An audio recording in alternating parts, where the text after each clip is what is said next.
I never thought a train ride could change my life. Not in a million years. It started like any other morning, rushing through the station, coffee in one hand, briefcase in the other, trying not to spill either as the train screeched to a stop. I slipped into an empty seat, grateful for a little space. And that's when she appeared. She was different. There was something in the way she carried herself, a quiet tension wrapped in her coat, like a secret she didn't want anyone to touch. She looked like someone who had been through storms, the kind that leave invisible scars. And yet, there was this softness in her eyes, like she wanted someone to notice her, someone to understand. I barely registered her sitting down next to me until she shifted, brushing against my arm. A jolt ran through me, not the kind from electricity, but from curiosity. People on trains rarely make you pause, but something about her made me pause. She opened her bag slowly, almost cautiously, and then glanced around like she didn't want anyone watching. And that's when it happened. She slid a thick envelope across the gap between our seats, just so. It wasn't a note, it wasn't a letter, it was heavier, more deliberate. I hesitated, heart pounding. My hand hovered over it, unsure if I should touch it, unsure why my instincts were screaming at me to pick it up. And then, without another word, she stood up and disappeared into the crowd of commuters, leaving me with nothing but the faint smell of her perfume and the weight of that envelope. I finally looked down. My name was scribbled across the top in neat handwriting, and beneath it, divorce papers. Her divorce papers. I froze. My mind went blank. I had no idea who she was. I didn't even know her name. And yet somehow, she had chosen me. Chosen me to carry this, to know this secret. My first instinct was to throw it away, to get rid of the problem before it became my problem. But another part of me, the part that had always been curious, that had always wondered what stories strangers carry with them, urged me to look. And so I did. The papers inside revealed a life I didn't know existed, a story I wasn't supposed to be part of. And as the train rumbled on, weaving through tunnels and over bridges, I realized that whatever she had left with me was no accident. Someone had chosen me for a reason. But why me? And what did she want me to do with it? I couldn't see her anymore, but I could feel her eyes in the back of my mind, watching, waiting. And just like that, my ordinary morning had become the first step into something I couldn't even imagine, a story that was about to pull me into a world I had no idea I was about to enter. Little did I know, opening that envelope would change everything. I spent the rest of the morning staring at the envelope on my desk, heart hammering. Who was she? Why had she trusted me with something so personal? The divorce papers felt heavier than any stack of documents I'd ever carried. They were full of someone else's pain, someone else's life unraveling, and now somehow, they were my responsibility. I tried to remember the little details about her. The way her coat hugged her shoulders, the faint floral scent that lingered long after she left, the nervous glance she shot around before sliding the envelope toward me. She seemed ordinary and extraordinary at the same time. Ordinary because she could have been anyone, a stranger on a train. Extraordinary because the smallest gestures revealed a hidden intensity, a story behind her eyes that I wasn't supposed to know. I called a friend later that day, trying to make sense of it all. It's crazy, I said, my voice low. Some woman just put her divorce papers in my bag, and she left. I don't even know her. My friend laughed, lightly, trying to shake off my panic. Are you sure you're not imagining it? Maybe it was a mistake. But I knew better. Mistakes don't weigh in your hands like someone's entire life. Mistakes don't look you in the eye, even if only for a moment, before disappearing into a crowd. That evening, I tried to focus on normal life. I cooked dinner, scrolled through emails, and tried to push her out of my mind. But every time I closed my eyes, I saw her face, saw her hands sliding that envelope toward me like a silent plea. The papers weren't just documents. They were a message, a challenge, a cry for help maybe. And I couldn't stop thinking about it. I started looking through the papers more carefully. Names, dates, signatures, everything was real. And the more I read, the more I realized that this wasn't just a messy divorce. There were hints of something darker, financial troubles, threats, things left unsaid that hinted at someone else being involved. Someone watching. Someone who wouldn't let her go easily. For the first time that week, I felt like I was part of a story I wasn't supposed to be in. I couldn't ignore it, even if I wanted to. My life had been ordinary. Wake up, work, go home, sleep, repeat. But now, suddenly, it was tangled with hers. And the strangest part? I had no idea why. I wondered if she would come back, if she needed me to do something, or if she had just chosen me at random. But the thought of that question, the what, the why, made my chest tighten. Because if she had picked me on purpose, then whatever was coming next wasn't going to be simple. That night, I left the envelope on my kitchen counter and went to bed with a restless mind. I couldn't sleep. I kept picturing her face, her hurried movements, the urgency in the way she'd given me the papers. Someone's life was in pieces, and somehow, I was now involved. Somehow, I had been handed a role I never auditioned for. And deep down, I knew it wasn't just her story anymore. Something bigger, something dangerous, was waiting. I just didn't know how close it already was, or how far it would reach. The next morning, I woke to find the envelope had shifted slightly, like it had grown heavier overnight. I couldn't explain why, but my gut told me that opening it was no longer just curiosity, it was a responsibility. I tore it open again, flipping through the papers more carefully this time. Every signature, every date, every note in the margins felt like a small piece of a puzzle I wasn't supposed to see.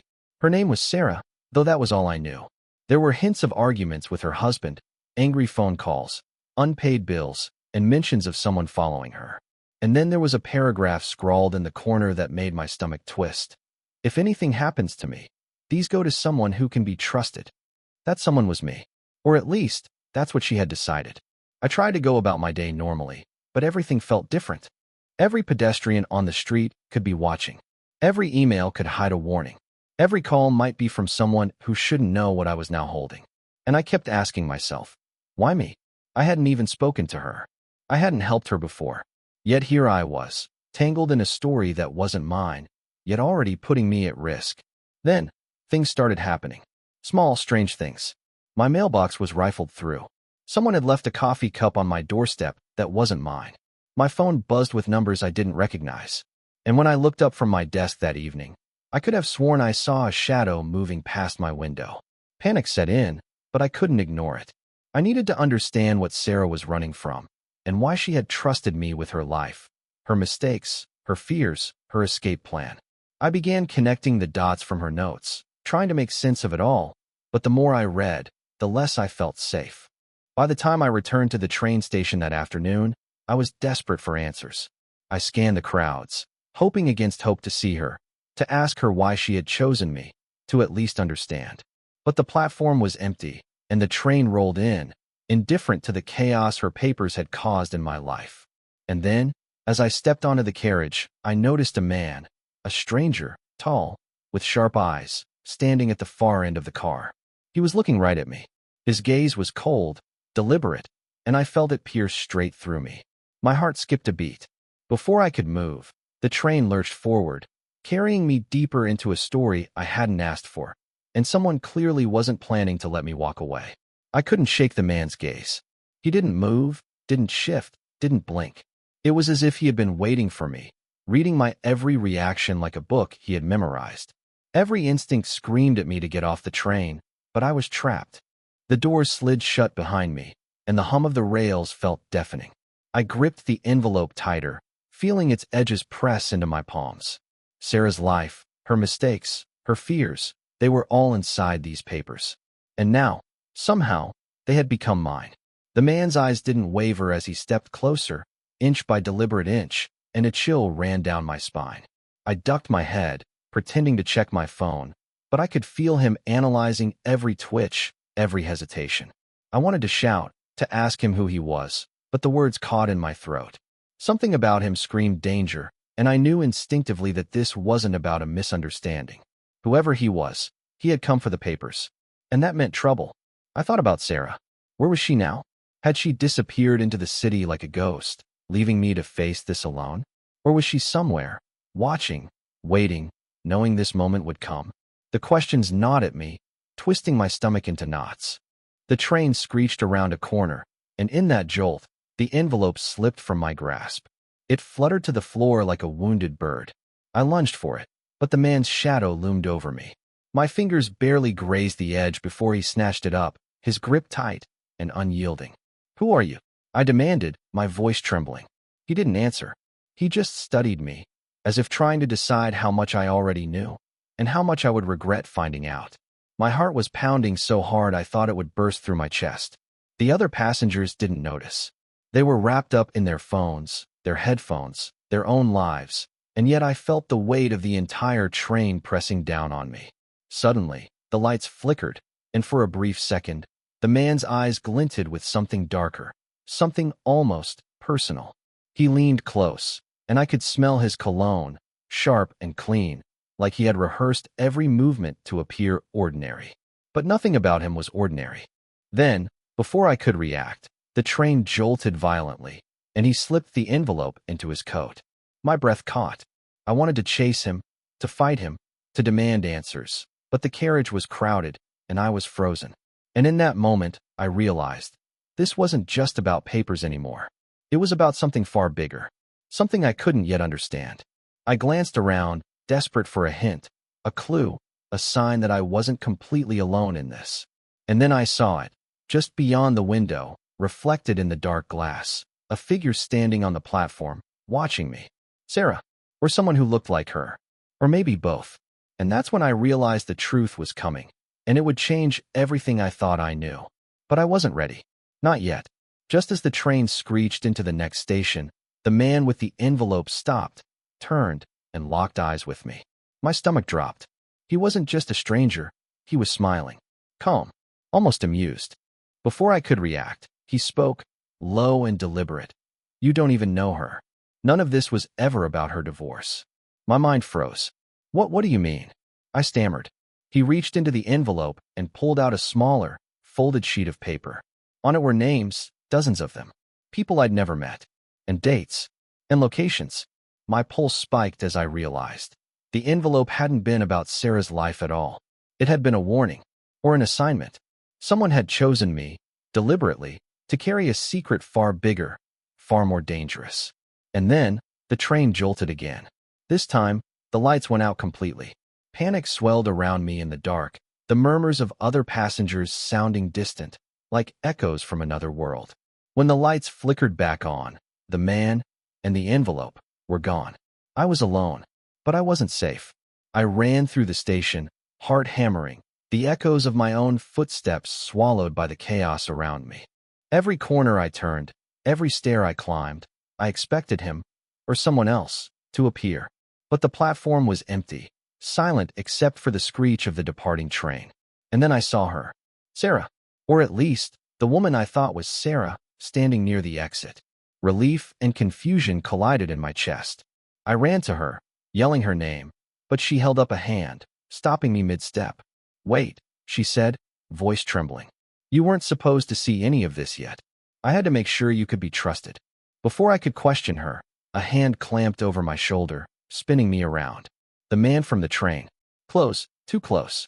His eyes were sharp, calculating. You've done exactly what I expected, he said. But now, you're in deeper than you realize. I froze. My hands, still clutching the envelope, shook. But Sarah stepped forward. It's not too late, she said. She reached into her bag and pulled out a second set of papers. Real ones this time, the truth behind the lies. These names, these dates, they're evidence. Evidence of the people who have been manipulating everything. You have to deliver this before they find us. Suddenly, the man lunged, and chaos erupted. I dodged, Sarah pushed me toward the stairs, and the envelope felt like it burned in my hands. I realized then that the divorce papers had been a decoy, a way to draw me into something much larger, something terrifying. We ran together through the labyrinth of the station, my mind racing. Every turn felt like a trap, every shadow a potential enemy. And then, just as we reached the exit, Sarah stopped, gripping my arm. There's something you need to know, she said, eyes wide. I wasn't the one who put the papers in your bag. Someone else, someone you know, set all of this in motion. My blood ran cold. Someone I trusted. Someone close. And in that moment, I realized the story wasn't over. Not even close. We finally emerged from the station into the crisp evening air, the city lights reflecting off wet pavement like scattered stars. My chest heaved, my hands still trembling. But for the first time, I felt a sliver of control. Sarah glanced at me, her eyes softer now, the tension between us easing just slightly. I need you to understand, she said. Everything I handed you, All the confusion, it wasn't random. Those divorce papers, they were a test. I needed to know if you could handle responsibility, if you could act without panic. And you did. You didn't run. You didn't freeze. You stayed in it. I blinked, trying to process. So, all of it was to see if I could be trusted? She nodded. Yes. And now that you know the truth, there's still work to do. The real papers, the ones with the names and dates, they expose people who've been controlling lives, ruining them, even destroying them. You have to make sure this gets into the right hands. It hit me, finally. The danger, the fear, the chase, it wasn't about me personally. It was about doing the right thing, stepping into a story bigger than my own. And somehow, I had been chosen. Not because I was special, but because I could be responsible. Because I could care enough to act. We walked together to the nearest safe place, the city around us alive, but oblivious to the storm that had been swirling just beneath the surface. As she spoke quietly, explaining her next steps, I realized how fragile life is, how quickly ordinary moments can turn extraordinary.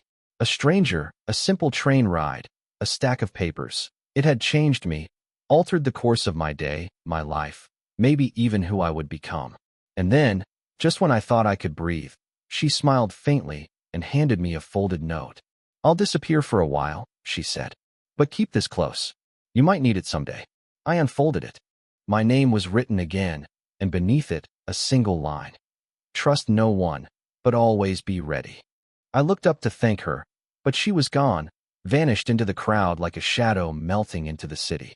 My hands still shook, but it was no longer fear. It was awe, a strange mix of relief and understanding. As I walked home that night, I couldn't stop thinking about how fragile our ordinary lives really are. How a single encounter, a seemingly random choice, can ripple out and pull you into something you never imagined. And though I didn't have all the answers, I knew one thing. I would never look at a stranger or a stack of papers the same way again. Sometimes, the people we barely notice carry the most dangerous secrets. And sometimes, the smallest actions, taking a seat next to someone on a train, picking up an envelope, can change everything. And in that quiet, reflective moment, I realized life is full of twists we can't predict, and the courage to face them often comes from the most unexpected places.